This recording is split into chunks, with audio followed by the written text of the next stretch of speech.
week you were saying if people are questioning you now, it's just no different to what you had in Japan and Scotland. I was just thinking back in Japan, that first season at Yokohama, which was tricky. Yeah. And particularly because you were having to do it all through a translator. Yeah. I mean, what you've been going through for the last couple of weeks, I mean, does it pale into liquids compared to what you had during the first season? No, because it's fair to say, like, the scrutiny there wasn't as intense, even though, we were kind of, sort of on the fringes of relegation, even though I was pretty confident we'd be okay.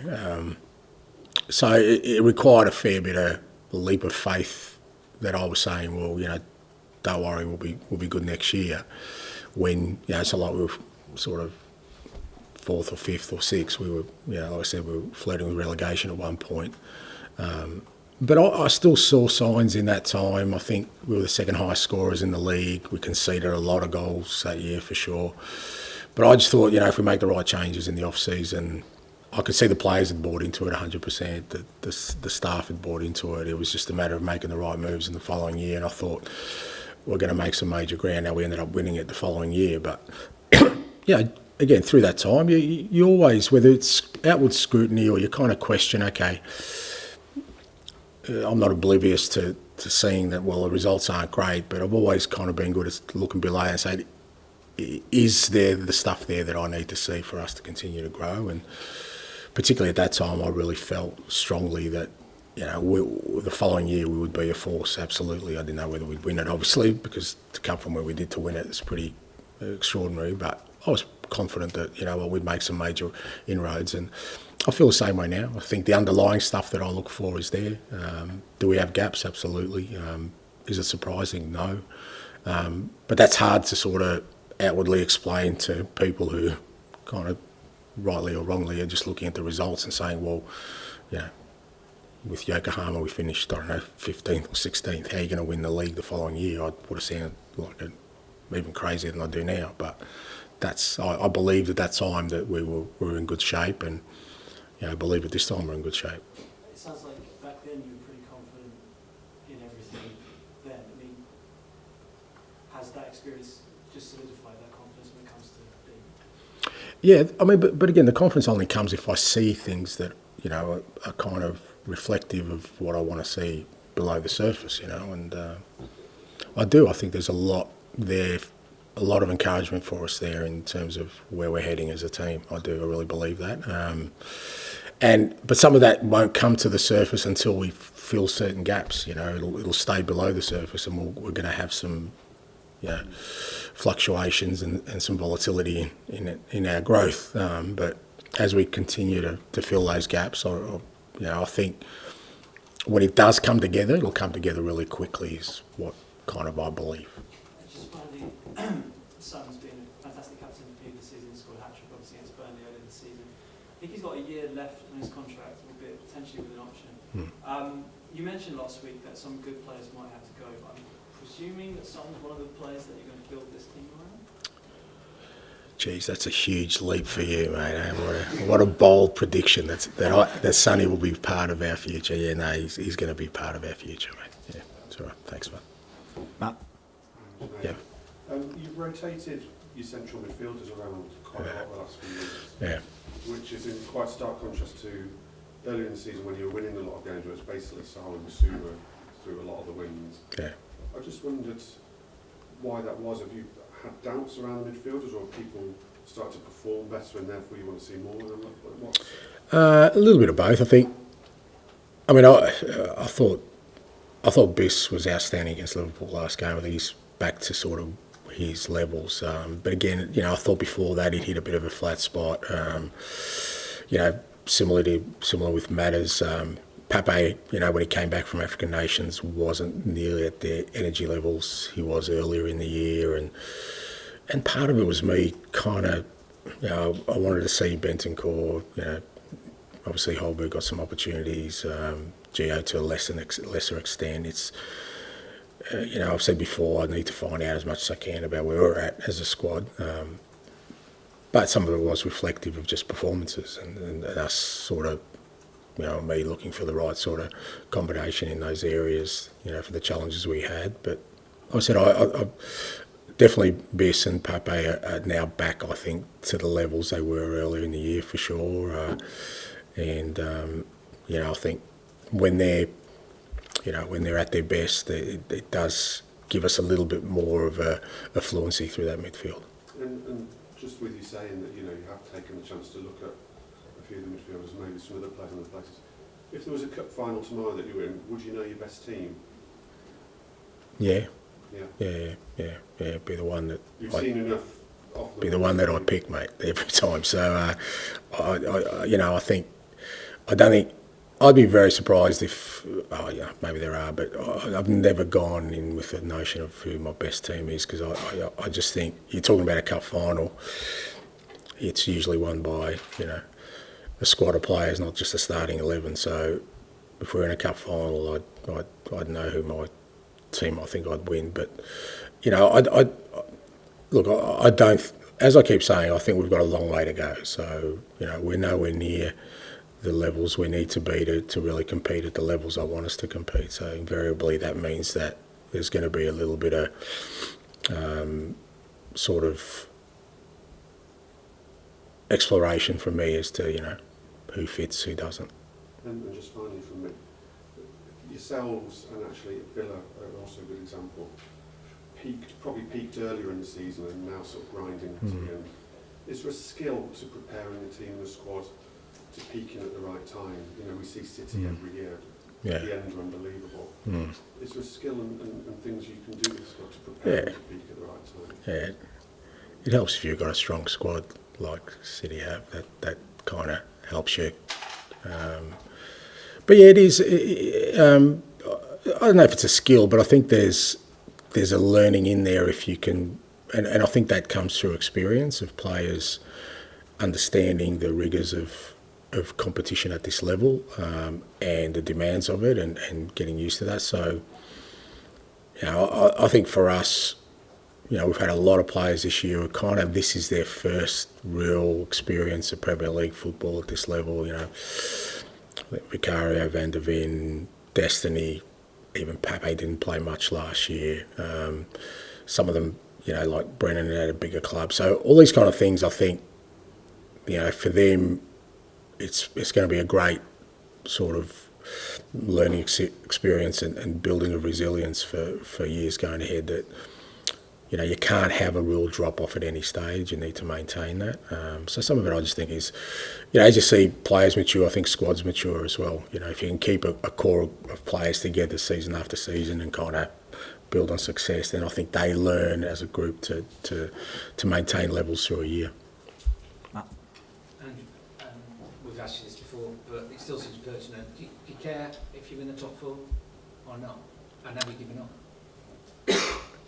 Oh, mate, you really think that's a harsh term, give up. What does that mean? That I come in here at 12 o'clock, have a latte and then go home and just let the guys train? I mean, I don't give up in anything, mate. I'm here fighting tooth and nail every single day for everything I can get for this football club, because that's my responsibility. I would not give up on any cause, even the most lost of causes, because then I'd be abstaining from my responsibility. So I want us to finish the season strong. I want us to try and win 3 games of football and see where that takes us.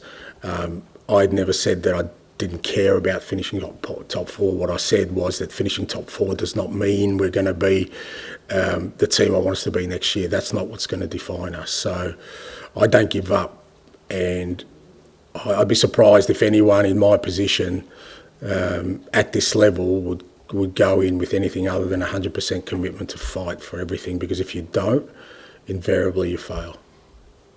It's just that there is this theory, and again we've asked before, that in terms of what you develop in Champions League might be a bigger league for you than the Europa League. Yeah, no, I mean, I get that, but it doesn't mean you don't want to finish as high as possible and get into the best possible competition. But that, I guess, was my point, was that finishing 4th and getting to the Champions League does not make you a Champions League club, in my opinion. It just gives you an opportunity to be in there. To me, to be a Champions League club, what I mean by that is at that level requires more than just finishing fourth in 1 year, as far as I'm concerned. It means, and do I believe right now we're a Champions League football club? No, we're not. That's my honest belief. I think we need, as I keep saying, we've still got work to do. But that doesn't mean I didn't want us to make Champions League. But that's self-defeating in terms of what I'm trying to create. But had we made Champions League, or should we make Champions League this year and finish fourth, it isn't going to change my view about where we're at and what we need to do in the summer. And that's still sort of real clear in my head.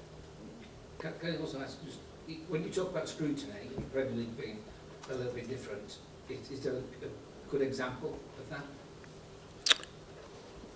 This room, mate. What's an example of that? Doesn't include this room? No, but in terms of the interest there is in it. So I mean, in Japan or in Scotland, the press conferences were a lot smaller. So I think you guys are reflective of the interest in the game. Like there's so much more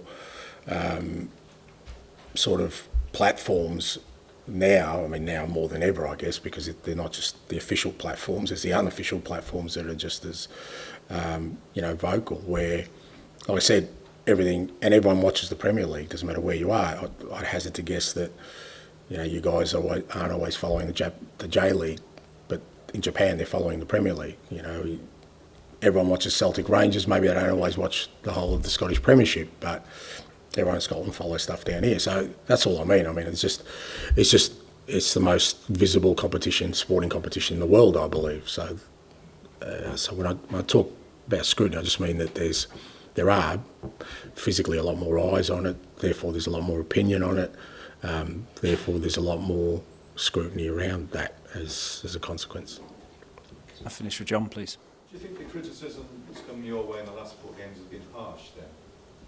No, I think it is what it is. I've never measured kind of, because as I've said all along, it doesn't change my approach. I feel that, whether it's supporters, whether it's people who are following the game, whether it's people who analyse the game, have a right to have a say. And if they feel that I'm somehow falling short or I'm not sort of performing my duties in the right way, or if I've made mistakes, then I think they're allowed to say it. But I'm also allowed to not pay any attention to it. Not because I don't respect it, but I just don't think it's relevant to me. And the reason I keep saying that is because, and I always kind of temper my if I do hear of anything that comes my way that is less than complimentary, I always kind of sit back and go, at the same time, whoever's making that opinion or making that assumption doesn't have all the information I have. So I'm always dealing with all the information. So what may seem illogical from the outside to me, is very logical, but you're not to know that. But if people want to criticise, if people want to question, I think that's their right. It doesn't affect me, and it certainly doesn't sort of change what I'm sort of my approach and what I'm trying to achieve. And at the same time, plenty of people are saying good things about me when things are going well. So I can't turn around and say, well, no, don't criticise me, but then accept you've got to deal with both. And even when they were saying good things about me, I wasn't paying attention there either. So I kind of I mean, we mentioned Japan, but it was 4 years of bliss for me. I didn't understand the language, couldn't read the papers, didn't understand TV. I just assumed everyone loved me, mate. So it was a beautiful existence. It's a very hysterical place at times in the Premier League. Yeah, but that's all right. I love that, mate. And you've got to understand where I've come from. I craved this. Like, I was in Australia, and irrespective of what I achieved there, it was never going to barely raise a ripple in general society because of, and all I wanted was attention. I should reframe that. Yeah, exactly. Put it this way, the right sort of attention where everything I did was scrutinised. So, and if I happen to be successful, well, that means actually I've made an impact. That's, who doesn't want that? Or if I'm not going well, okay, people care about that as well.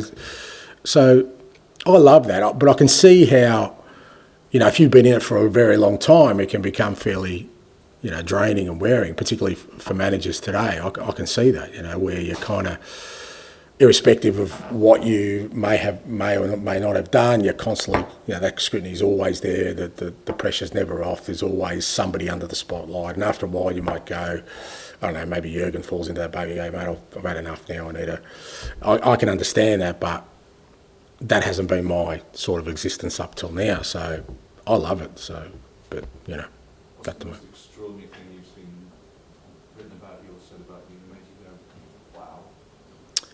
Where's that come from? Yeah, I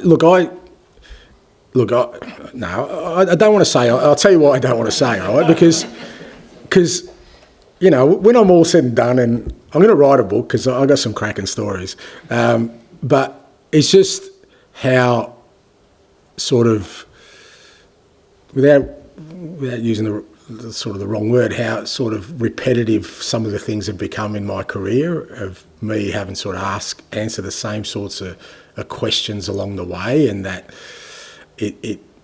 that cycle doesn't seem to change at no point, and it kind of, it still surprises me that you know, that angle is still very very much the prevalent one, even though, you know, like I said, it's kind of been, you know, rinse, recycle, repeat for me a lot of my career, and it's been the same here this year, where a lot of the questions, I think, I think it was Charlie that might have asked me, he said that, you know, something along the lines, do you allow your players to shoot or something, and I had that question when I was at Brisbane Roar, because we kept passing it with tiki-taka and all that. And do you let your players shoot the ball? And I remember when he said it to me, I think I smiled, because I've just gone back 24 years, you know. Which is fair enough, I get it, because for most people it's new. But for me, it's just, yeah, it's been an interesting kind of journey, mate. Cool. Thank you very much. Thanks, guys. Cheers, guys.